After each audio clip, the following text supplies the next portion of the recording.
આજે તારીખ છે 5/6/2026 રોજ અને પુરુષોત્તમ માસ ચાલી રહ્યો છે. તો અમારા એક ફેસબુક મિત્ર હતા, એની ઈચ્છા હતી કે પાર્થભાઈ, જરૂરિયાતમંદ પરિવારો હોય જે બહારથી આવતા હોય કે જેઓને ટૂંકમાં જરૂરિયાત લાગે એવા પરિવારોને આપણે રાશન કીટની મદદ કરવી છે.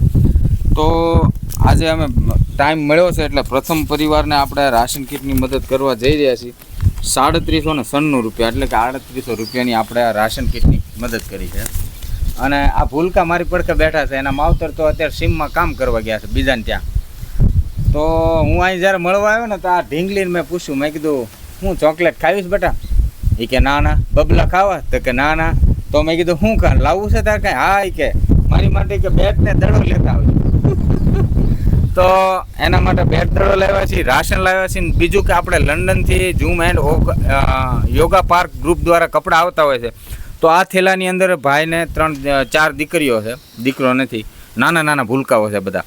તો એના માટે કપડાં, બેન માટે સાડીઓ લાવ્યા છે, ભાઈ માટે પેન્ટ શર્ટ નીકળ્યા આવ્યા, અને આ 4 દીકરીઓ માટે જે આમાં કપડાં છે એ લાવ્યા છે.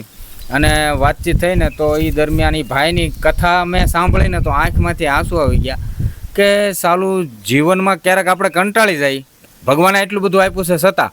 પણ એ ભાઈની સ્ટોરી સાંભળીને તો એના 5 થી 7 વર્ષની ઉંમરમાં માવતર બંને ભગવાનના પાસે જતા રહ્યા અને 1-2 વીઘા જમીન હતી. તો માવતરના કારજ પાછળ એ જમીન પણ ટૂંકમાં જતી રહે એમ.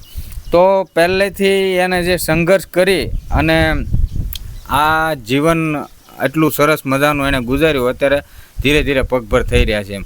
તો મિત્રો, મારું કહેવાનું એટલું જ છે કે આપણા જીવનની અંદર સારો મોળો ખરાબ સમય બધો આવતો જ હોય, પરંતુ ધૈર્ય રાખીને જે ધીમા પગલે પણ આપણે જીવનમાં આગળ વધશું ને તો એનો દુનિયામાં કોઈ એવી તકલીફ નથી કે એનો ઉકેલ ન હોય.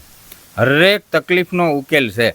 અને બીજું મિત્રો કે આ બધું જ કામ અમે છે ને મિત્રોના સંયોગથી કરતા હોઈએ છીએ. અમે ફક્ત અમારો સમય અને પેટ્રોલ બાળીને આ યોગ્ય વ્યક્તિને ગોતીને એના સુધી આ કામ અમે કરતા હોઈએ છીએ, પહોંચાડવાનું. તો તમને અમારું કામ જો સારું લાગતું હોય ને તો અમારા વિડીયોને લાઇક, કોમેન્ટ, શેર કરજો. યુટ્યુબમાં ચેનલ આપણે ચાલુ કરી છે તો એને સબસ્ક્રાઈબ કરજો. અને આમાં અમારે પૈસા જો ફેસબુક કે યુટ્યુબમાં ક્યાંયથી આવતા નથી, પણ અમને આનંદ થાય છે કામ કરવાનું, એટલે અમે આ કામ કરતા હોઈએ છીએ. તમને જો કામ સારું લાગે તો વધુ લોકો સુધી પહોંચાડજો.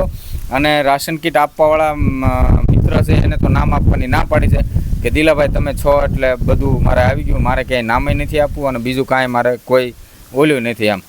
તો અને આપણું કામ કેવું છે, આ રાશન કીટ મોકલીને તો આ મોકલનારને આપણે જેને મદદ કરીને એનું જે કાંઈ ડોક્યુમેન્ટ હોય, આધાર કાર્ડ હોય, મોબાઈલ નંબર હોય, એના ફોટા, એ બધું એને પર્સનલી આપણે મોકલી દેતા હોઈએ છીએ. તો આપને જો આવા કાર્યોની અંદર સહયોગી થવું હોય તો થઈ શકો છો, પરંતુ કોઈ માટે ફરજિયાત નથી. ઈશ્વરે જો આપણને કંઈક આપ્યું હોય તો આપવાની ભાવના હોય તો આપવું, બાકી કોઈના માટે કોઈ ફરજિયાત નથી.